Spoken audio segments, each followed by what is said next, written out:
Okay, now we need to look at how we're going to dissect this guy. We want to see inside. Now, before we even cut anything, we can lift up the carapace right here. See how that's not even connected? And underneath there, I can kind of take a little peek. There are gills.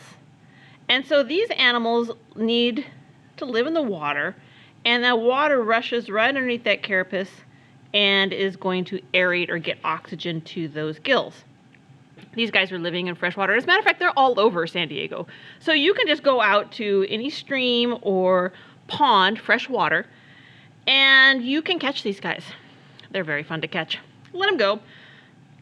Some people use them for bait for fishing. Okay, I kind of like them. I just catch them and let it go again. I catch them, I see how many boys, how many girls, and if you start in, see, I just caught some in January, and the females will carry their babies all right here on their swimmerettes. I'll send you a picture. It looked totally creepy, like it was some kind of alien animal, because there were all these baby crayfish back here on the swimmerettes. So anyway, to dissect this animal, the stomach is going to be located right here, okay?